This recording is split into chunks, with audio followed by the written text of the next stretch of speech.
This comes to us from Telesur. I actually had to translate this. It was not an article that was written originally in English. It's originally a Spanish article. But it says that the Cuban interferon has made its way into China. So interferon is a substance made from cells of the immune system of vertebrate animals and can be produced in large quantities in the laboratory. It's refined from bacteria or yeast that's called recombinant and counteracts viral diseases. It's also useful to help fight certain types of cancer and other viral diseases such as COVID-19. When China decided to use interferon alpha-2b or IFR-REC in the fight against COVID-19, there were not enough quantities of the drug in warehouses for the Chinese-Cuban company Heber. Explaining its executive director, Li Wenlong, explained, upon learning of the serious outbreak of the new coronavirus in China and the urgent need for original interferon for the production of antiviral drugs, the Cuban side deferred its previous import requests to China.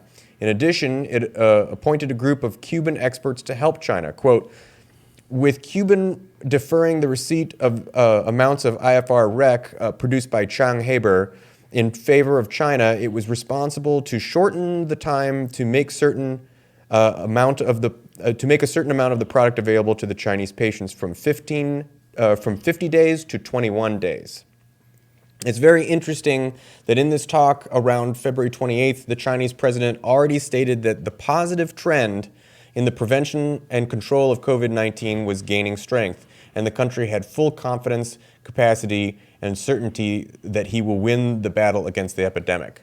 But we are told, of course, that socialized medicine and socialist countries can't possibly innovate or can't possibly respond to public crises like this. That capitalism is the only thing that can do this kind of innovation and the only thing that can respond quickly.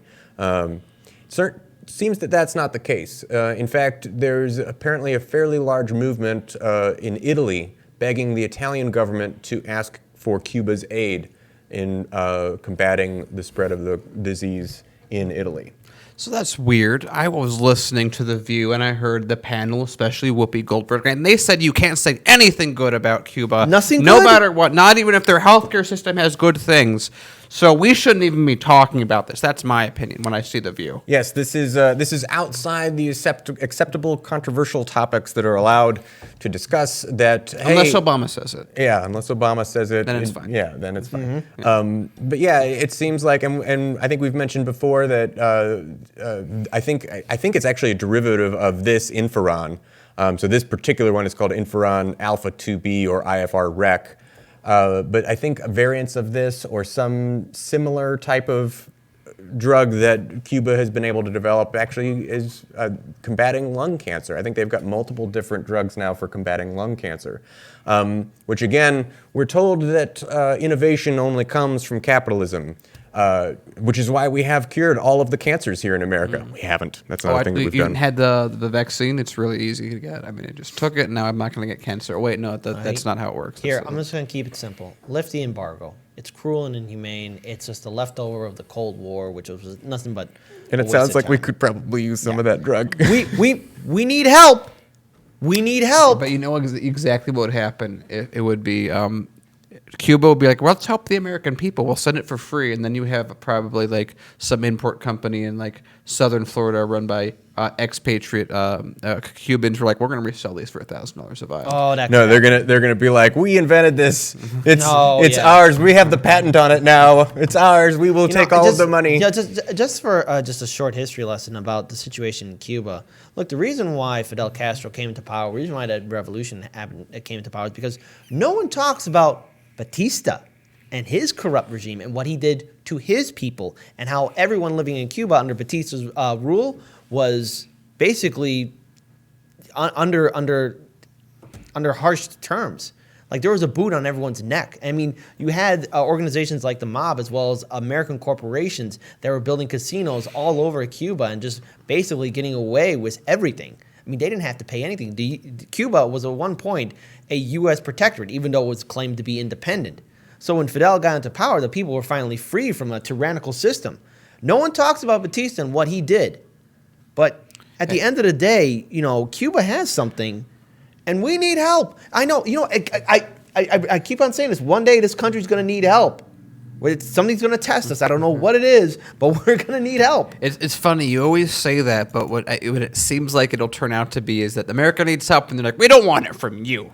You're bad. You're naughty. You do shit. I didn't even think about that. Yeah. I didn't even really think about like who we get the help from. Like, hey, yo, you guys need help, and like, nah. Oh yeah, I expect there's roughly zero chance that the United States reaches out to Cuba for aid in this manner. Yeah. I completely doubt it. And what's funny is, so I got into this discussion. So I think this is relevant. It's not specifically Cuba, but it is sort of the United States versus socialist countries. I was in a discussion with college friends of mine. One of whom is a Chinese citizen living in Hong Kong.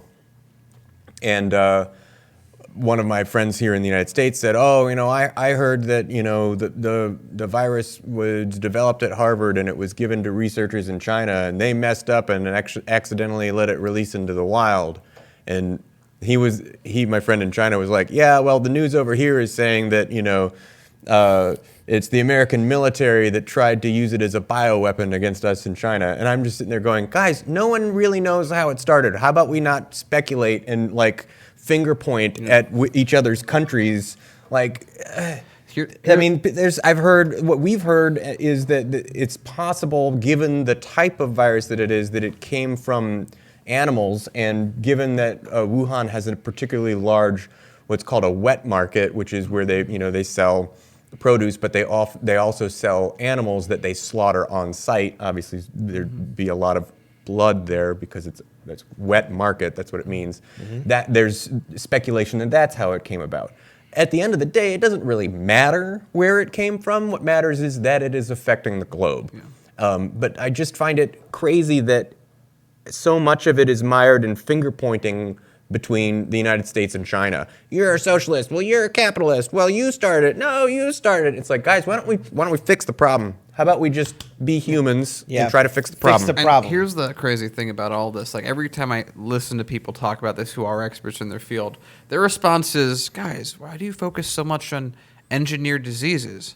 Nature is the best disease-making factory that we could never even come close to. Like the one guy that was talking about this is a check and balance on a dominant species. And this is one the guy that was listening to was talking about. He was like, we couldn't even think up that we are not even clever enough to think up the transmission vector or to make the disease that was made. The planet has trillions upon trillions upon trillions of bacteria and viruses. And you have, for example, in these wet markets, some of the ideal breeding conditions to get something to jump cross species, because there's a lot of viruses that are in a lot of different animals. There's viruses that humans have that don't really affect us all that much, but will probably affect every other animal they get into, because for the most part, viruses are really like tailored to certain animals, and they don't really affect the animals, and they actually have some sort of relationship that's maintainable. The problem is when that virus that was, for example, in a cow, like cowpox or smallpox, gets into a different animal but still thinks it's in a cow and then does its thing. My point is that it's stupid to talk about this as a biological weapon when we don't even know enough. Like Lainey already talked about this. We don't even know what we know about it. So anyone that's saying this is a thing that was made by someone can't even know enough to know that that's true or not, when in reality it is what it usually is, most likely. A natural thing that occurred, because that's how it always happens, and it just happened in a way, in a petri dish. Let's say it was in the most ideal petri dish on the planet, which is a wet market where different animals are stacked on top of each other, they're killed constantly, etc. I'm not even going to go as far as to say that that's what happened. Like, I think we don't know. Right? That's the responsible thing to say is we don't know. Also, it's not all that important. What's important is that we, as a global community, work together to contain the virus, quarantine each other, practice social distancing, practice hygiene tactics. And the big problem, and we haven't talked about this today, but a lot of it is not, hey, we're going to stop it in its tracks. No, what we're hoping to do is to prevent it from being a massive individual spike of everyone getting sick all at once and overwhelming all of our healthcare resources, which unfortunately it seems that America's healthcare resources are woefully inadequate, even for a part of the spike that it might be. So do what you can, be safe, practice good hygiene, practice social distancing. Right. Best So- of luck to you all.